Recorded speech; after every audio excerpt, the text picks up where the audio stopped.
नमस्कार, मैं हूं सौरभ त्रिपाठी। आप देख रहे हैं इंडिया न्यूज यानी देश की धड़कन। आज हम बात करेंगे मुख्तार अंसारी के बारे में।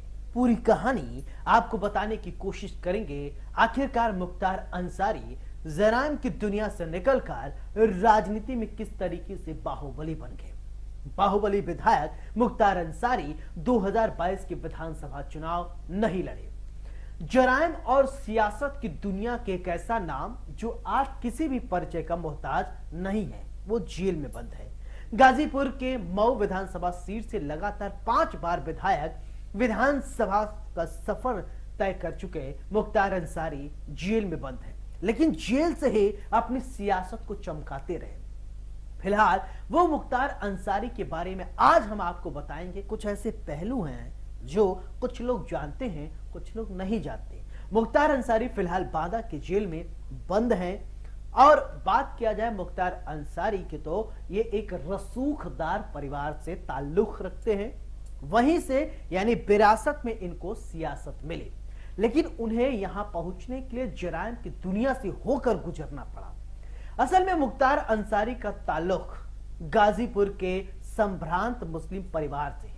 इनके दादा अगर बात करें तो भारतीय राष्ट्रीय कांग्रेस के अध्यक्ष भी रहे। वहीं इनके नाना सेना के अधिकारी थे जो महावीर चक्र से सम्मानित हुए थे। लेकिन मुख्तार अंसारी की आपराधिक फहरिस्त उनके पारिवारिक कृति पर भारी है। आपराधिक छवि के बल पर सियासत में बनाए गए मुख्तार अंसारी की कई सारे मुकाम हैं। अंसारी ने अपने आपराधिक छवि के बल पर सियासत में एक ताकतवर मुकाम हासिल किया।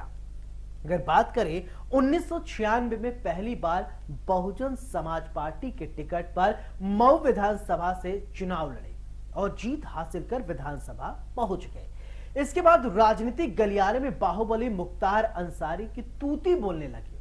मऊ विधानसभा क्षेत्र में मुख्तार के नाम का सिक्का चलता है, तभी तो उन्हें 3 विधानसभा चुनाव में जेल में बंद रहकर जीते। मुख्तार अंसारी ने साल 2002, 2007, 2012 और 2017 में जीत हासिल की। इस दौरान मुख्तार सपा, बसपा, अपना दल जैसे अलग अलग दलों का चक्कर लगाने के बाद अपनी पार्टी का गठन किए।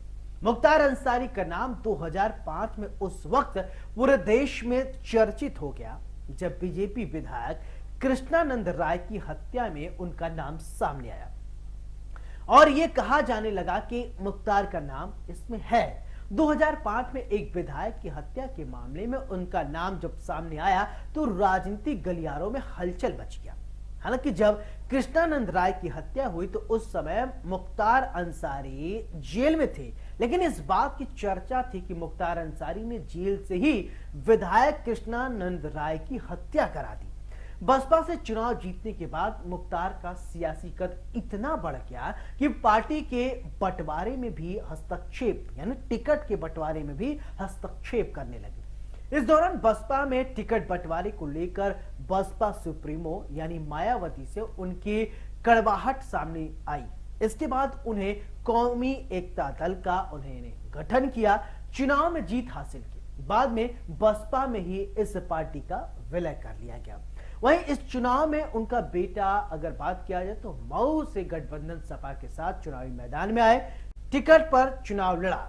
आपराधिक दुनिया में कदम रखने की जो बात है, मुख्तार अंसारी ने ये अलग अलग पहलू पर अलग अलग समय पर अलग अलग बातें निकलकर सामने आई।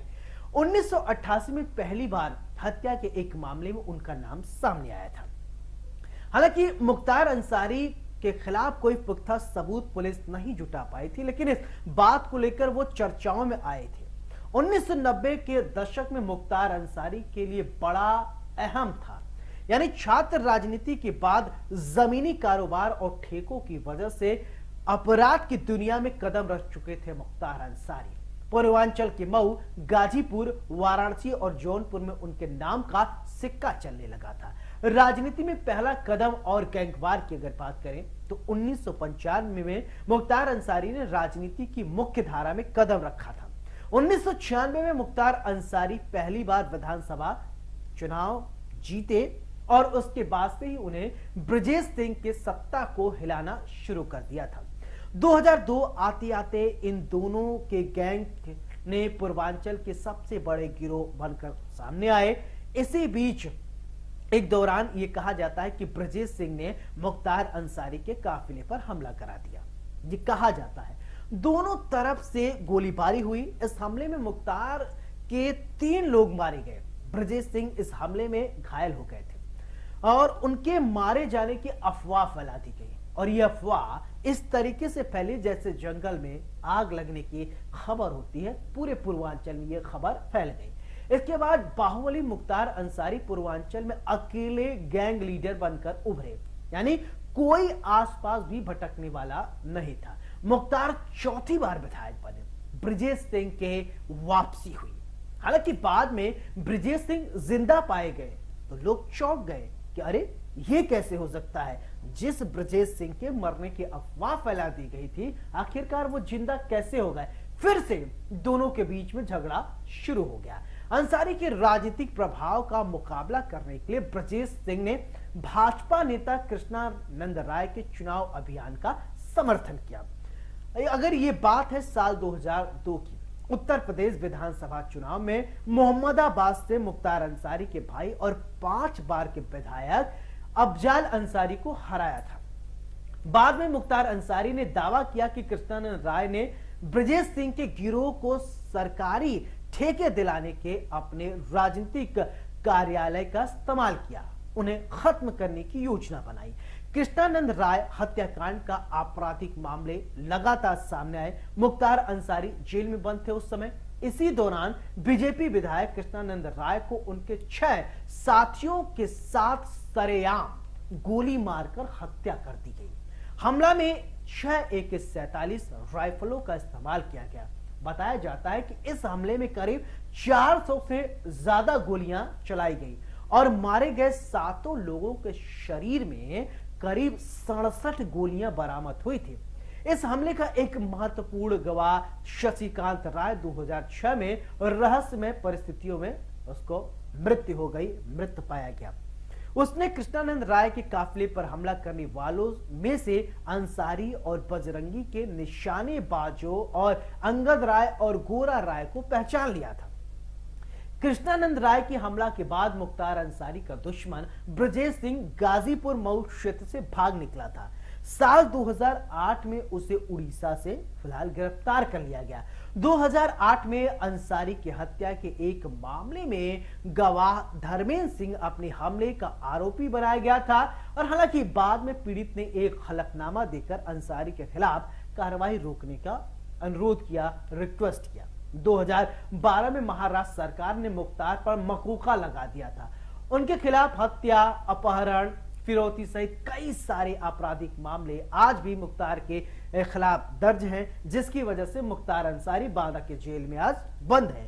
मुख्तार अंसारी ने 2 बार बसपा के टिकट पर चुनाव लड़ा और 2 बार निर्दलीय। उन्होंने जेल से ही 3 चुनाव लड़े। पिछला चुनाव उन्होंने 2012 में कौमी एकता दल से लड़ा और विधायक बने। वो लगातार 4थी बार विधायक रहे। पूर्वांचल में उनका काम उनके भाई बेटे संभाल रहे थे। उनकी राजनीतिक विरासत को भी उनके बेटे आगे बढ़ा रहे थे। यानी कुल मिलाजुलाकर अगर ये कहा जाए, मुख्तार अंसारी एक ऐसा नाम पूर्वांचल की सियासत में जो जराइम की दुनिया से राजनीति में आया और आज भी जेल में बंद है। मुख्तार अंसारी के पीछे कई सारी कहानियां हैं, कई सारी बातें निकलकर सामने आती है। लेकिन एक बात याद रखना है कि जराइम की दुनिया में अगर कोई भी कदम रख ले, लेकिन कानून से बड़ा कोई नहीं होता। अगर कोई भी गलत काम करता है उसका अंजाम बहुत गलत होता है, उसे भुगतना पड़ता है। मुख्तार अंसारी पर जितने सारे मामले लगे थे उन्होंने कोर्ट में उसको प्रूव करने की कोशिश की गई। कई सारे मामले में बरी हुए, कई सारे मामले में दोषी पाए गए हैं, जिसकी वजह से आज मुख्तार अंसारी बांदा के जेल में है। तो उत्तर प्रदेश के अगर सियासत में बात किया जाए तो बाहुबलियों का वर्चस्व बहुत ज्यादा है और बाहुबली के कड़ी में हम आपको कुछ और बाहुबलियों से मिलवाएंगे, उनके सियासी सफर के बारे में बताएंगे, कौन कौन से उनके ऊपर मामले दर्ज हैं, ये तमाम बातें हम आपसे शेयर करेंगे। अगर ये वीडियो आपको अच्छा लगा हो या इस वीडियो में कोई जानकारी रह गई हो जो आप जानते हो और हमसे साझा करना चाहते हैं तो कमेंट बॉक्स में कमेंट करके हमें जरूर बताइएगा। नमस्कार।